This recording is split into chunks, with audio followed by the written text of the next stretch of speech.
You got some comment as how you see this currency playing out in the next few years? Well, I wouldn't want to guess where it's going to go.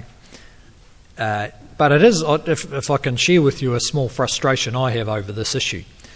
You know, I can be one day meeting with credit rating agencies who say to me, New Zealand has these very high levels of debt to foreigners. That's a big vulnerability.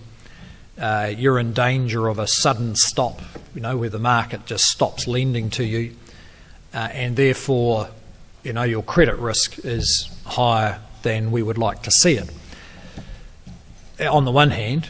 And then on the other hand, the next day you're talking to, you know, someone in the investment markets who's saying, well, you know, New Zealand looks like a bit of a safe haven. Who knows what could happen with these other currencies? And they tend to be, so if you listen to the credit rating agencies, the currency should be going down to the level that fixes these long run imbalances about the big current account deficit, or a larger than an ideal current account deficit. And if you listen to the markets, they're saying you're looking a safer bet month by month. Well, one of them's wrong, because they're giving me opposite stories.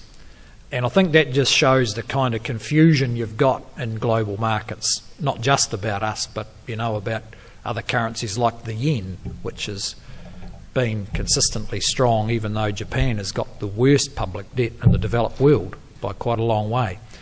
So I don't know what to make of it. I don't think the Reserve Bank legislation has any effect on it. Our problems over the next couple of years, at least globally, are going to be more likely deflation than inflation. And deflation's probably more to be feared than inflation. So we've just appointed a new Reserve Bank governor. There's unlikely to be much change in the framework for the Reserve Bank, other than that they are spending time trying to understand how to control fast credit growth. But even then, that's a bit of the last war.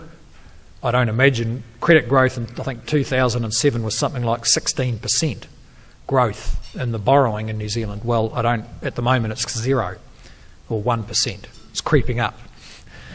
So we don't see much change in it. And that's another reason to focus on the competitiveness that we can control.